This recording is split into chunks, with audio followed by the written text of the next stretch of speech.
بسم اللہ الرحمن الرحیم۔ السلام علیکم دوستو۔ حضرت سلیمان علیہ السلام ان پیغمبروں میں سے ایک تھے جنہیں مقام نبوت کے علاوہ ایک وسیع و عریض اور بے مثال حکومت ملی۔ آپ علیہ السلام کا اسم گرامی قرآن پاک میں 17 بار آیا ہے۔ آپ علیہ السلام کا سلسلہ نسب 11 واسطوں سے حضرت یعقوب علیہ السلام تک پہنچتا ہے۔ وہ بنی اسرائیل کے عظیم پیغمبروں میں سے ہیں۔ قرآن پاک کی سورۃ صاد آیت نمبر 30 میں حضرت سلیمان علیہ السلام کی تعریف میں یوں ارشاد فرماتا ہے: ہم نے داؤد علیہ السلام کو حضرت سلیمان علیہ السلام جیسا فرزند عطا کیا جو بہترین بندہ اور ہماری طرف رجوع کرنے والا ہے۔ روایت میں ملتا ہے کہ 4 افراد ایسے ہیں جنہوں نے پوری دنیا پر حکمرانی کی۔ ان میں سے 2 مومن اور 2 کافر ہیں۔ مومنین میں سے حضرت سلیمان علیہ السلام اور جناب ذوالقرنین تھے، اور کافروں سے بخت نصر اور نمرود۔ حضرت داؤد علیہ السلام اللہ کے پیغمبر تھے اور سالہ سال اپنی قوم کو ہدایت کرنے میں مصروف رہے۔ عمر کے آخری حصے میں اللہ تعالیٰ کی طرف سے ان پر وحی نازل ہوئی کہ اپنے خاندان میں سے اپنا کوئی جانشین اور وصی مقرر کریں۔ حضرت داؤد علیہ السلام کی مختلف بیویوں سے کئی ایک بیٹے تھے۔ ان کا ایک نوجوان بیٹا تھا۔ جناب داؤد علیہ السلام اس بیٹے کی ماں کو بہت زیادہ محبت کرتے تھے۔ جب آپ علیہ السلام پر وحی نازل ہوئی تو وہ اس وقت اپنی بیوی کے پاس آئے اور کہا کہ اللہ تعالیٰ نے مجھ پر وحی نازل کی ہے کہ میں اپنے خاندان میں سے کسی کو وصی اور جانشین مقرر کروں۔ اس کی بیوی نے کہا، بہتر ہے کہ آپ کا جانشین میرا بیٹا بنے۔ حضرت داؤد علیہ السلام نے کہا، لیکن خدا کے حتمی و یقینی علم میں میرا جانشین حضرت سلیمان علیہ السلام ہے۔ خدا کی طرف سے حضرت داؤد علیہ السلام پر ایک اور وحی نازل ہوئی کہ میرا حکم پہنچنے سے قبل جلدی میں کوئی کام نہ انجام دینا۔ اس وقت وحی کو نازل ہوئے زیادہ عرصہ نہیں گزرا تھا کہ 2 شخص لڑتے جھگڑتے حضرت داؤد علیہ السلام کے پاس فیصلہ کرانے کے لیے آئے۔ ان لوگوں نے حضرت داؤد علیہ السلام سے کہا، ہم میں سے ایک کا باغ ہے اور دوسرے کی بھیڑ بکریاں۔ خدا نے حضرت داؤد علیہ السلام پر وحی نازل فرمائی کہ اپنے تمام بیٹوں کو اپنے پاس بلائے اور ان سے کہیں کہ تم میں سے جو بھی ان 2 آدمیوں کے درمیان صحیح فیصلہ کرے گا وہی میرے بعد میرا جانشین بنے گا۔ حضرت داؤد علیہ السلام نے اپنے تمام بیٹوں کو اپنے پاس بلایا اور ان کے سامنے سارا ماجرا بیان کیا۔ اس کے بعد باغ کے مالک اور بھیڑ بکریوں کے مالک کے درمیان پایا جانے والا جھگڑا یوں بیان کیا۔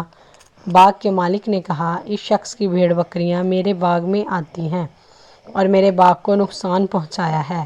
بھیڑ بکریوں کے مالک نے کہا کہ مجھے اس کی خبر نہیں ہے، وہ حیوان اور بے زبان جانور ہیں، خود اس کے باغ میں گھس گئی ہیں۔ حضرت داؤد علیہ السلام کے بیٹوں میں سے حضرت سلیمان علیہ السلام کے علاوہ کسی نے کوئی بات نہ کی۔ انہوں نے باغ کے مالک سے فرمایا، اے صاحب باغ، یہ بتاؤ کہ اس شخص کی بھیڑ بکریاں کس وقت تمہارے باغ میں آتی ہیں؟ باغ کے مالک نے کہا، رات کے وقت۔ حضرت سلیمان علیہ السلام نے بھیڑ بکریوں کے مالک سے کہا، میں حکم دیتا ہوں اس سال میں تمہاری بھیڑ بکریوں کے جتنے بھی بچے ہوں اور ان کی اون کا مالک باغ کا مالک ہے۔ چونکہ بھیڑ بکریوں کے مالک کے لیے یہ لازم تھا کہ اپنی بھیڑ بکریوں کو قابو میں رکھتا۔ حضرت داؤد علیہ السلام نے جناب سلیمان علیہ السلام سے کہا، آپ نے یہ فیصلہ کیوں نہیں دیا کہ بھیڑ بکریوں کا مالک اپنی بھیڑ بکریاں صاحب باغ کے حوالے کرے؟ کیونکہ بنی اسرائیل کے علماء نے بکریوں کی قیمت دریافت کرنے کے بعد معلوم کیا ہے کہ ان کی اور باغ کی قیمت برابر ہے۔ حضرت سلیمان علیہ السلام نے فرمایا، میں نے یہ فیصلہ اس لیے کیا کہ انگور کی بیلیں جڑ سے تو ختم نہیں ہوئیں بلکہ ان کا صرف پھل غائب ہوا ہے، اور اگلے سال انگور کی بیلیں پھر دوبارہ پھل اٹھائیں گی۔ حضرت داؤد علیہ السلام پر وحی نازل فرمائی کہ اس فیصلے میں وہی فیصلہ برحق ہے جو سلیمان علیہ السلام نے کیا ہے۔ اے داؤد علیہ السلام، آپ علیہ السلام نے کچھ اور چاہا تھا جبکہ ہم نے کچھ اور۔ آپ نے سوچا تھا کہ اپنے اس بیٹے کو اپنا جانشین بنائیں جس کی والدہ سے آپ زیادہ محبت کرتے تھے۔ حضرت داؤد علیہ السلام اپنی پیاری بیوی کے پاس آئے اور کہا، ہمارا کچھ اور ارادہ تھا جبکہ خدا نے کچھ اور چاہا ہے۔ جو خدا چاہتا ہے اس کے علاوہ کچھ نہیں ہو سکتا۔ ہم اللہ کے حکم کے سامنے سر تسلیم خم کرتے ہیں اور اس پر خوشی سے عمل کریں گے۔ اور روایت میں جناب شیخ کہتے ہیں کہ حضرت داؤد علیہ السلام چاہتے تھے کہ حضرت سلیمان علیہ السلام کو اپنا جانشین اور خلیفہ بنائیں۔ جب انہوں نے اس بارے میں بنی اسرائیل کو بتایا تو وہ بہت ناراض ہوئے اور اعتراض کرتے ہوئے حضرت داؤد علیہ السلام سے کہنے لگے، کیا آپ ایک جوان کو اپنا خلیفہ مقرر کرنے لگے ہیں جبکہ ہمارے درمیان بزرگ موجود ہیں؟ حضرت داؤد علیہ السلام نے بنی اسرائیل کے 12 قبائل کے لوگوں کو بلایا اور ان سے فرمایا، آپ لوگوں کا اعتراض مجھ تک پہنچا ہے کہ آپ سب اپنا اپنا عصا لے آئیں اور اس پر اپنا اپنا نام لکھ دیں۔ حضرت سلیمان علیہ السلام بھی اپنا عصا لے آئے اور اپنا نام لکھ دیا۔ یہ تمام عصا لے کر ایک کمرے میں رکھ دیے اور اس کمرے کو تالا لگا دیا، اور آپ تمام قبائل کے کمرے کے سامنے پہرا دیا تاکہ کوئی اندر نہ جا سکے۔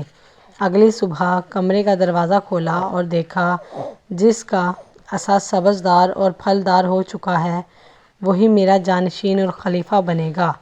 فرمایا، قبائل کے سرداروں نے یہ تجویز قبول کی اور جیسے حضرت داؤد علیہ السلام نے کہا، نمرودیوں نے ویسا ہی کیا، سرداروں نے ویسا ہی کیا۔ جب دروازہ کھولا تو یہ دیکھا کہ سارے عصے ویسے ہی تھے، لیکن حضرت سلیمان علیہ السلام کا عصا سبز اور پھلدار تھا۔ وہ عصا حضرت داؤد علیہ السلام کے سپرد کیا۔ انہوں نے وہ عصا سب کو دکھایا تو سب لوگوں نے اسے قبول کیا۔ حضرت داؤد علیہ السلام نے اپنے بیٹے بیٹیوں کو مخاطب کیا اور فرمایا، اے میرے بچوں، کون سی چیز سب سے زیادہ میٹھی ہے؟ انہوں نے کہا، محبت۔ حضرت داؤد علیہ السلام بہت خوش ہوئے اور بنی اسرائیل کے درمیان سے گزرتے ہوئے حضرت سلیمان علیہ السلام کو اپنا جانشین اور لوگوں کا رہبر بنانے کا اعلان کیا۔ یوں اللہ تعالیٰ کے ارادے سے حضرت داؤد علیہ السلام کی نبوت اور سلطنت حضرت سلیمان علیہ السلام کو منتقل ہو گئی۔ حالانکہ وہ ان کے سب سے چھوٹے بیٹے تھے، حضرت سلیمان علیہ السلام کی مملکت اپنے باپ سے بھی بڑی تھی، کیونکہ خدا نے انہیں ہوا پر اختیار دیا تھا کہ وہ جہاں بھی جانا چاہیں وہ ان کا تخت اٹھا کر وہیں لے جائیں۔ جنات کو ان کے ماتحت کر دیا کہ وہ ان کی خدمت کریں، اور پرندوں کو ان کا مطیع بنا دیا کہ وہ ان کے اوپر اپنے پروں سے چھایا کریں۔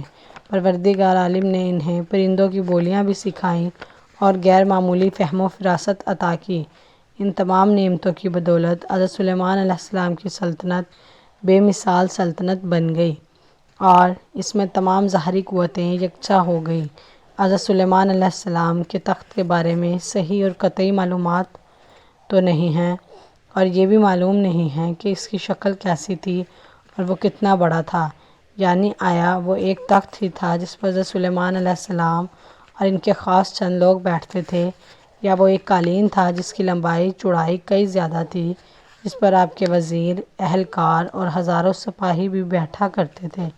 لیکن یہ بات مسلم ہے کہ وہ ایک ایسا اڑن کھٹولا تھا جو ہوا کے زور سے حرکت کرتا تھا۔ حضرت سلیمان علیہ السلام جس جگہ جانا چاہتے تھے وہ انہیں وہاں لے جایا کرتا تھا۔ خدا کے حکم سے جنات بھی حضرت سلیمان علیہ السلام کی خدمت میں زر خرید غلاموں کی طرح خدمات بجا لاتے تھے۔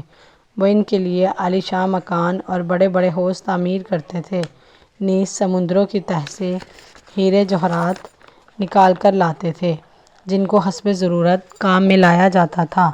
امید کرتے ہیں آپ کو ہماری آج کی ویڈیو پسند آئی ہو، تو ہماری ویڈیو کو لائک اور چینل کو سبسکرائب ضرور کیجیے۔ ملتے ہیں اگلی ویڈیو میں، تب تک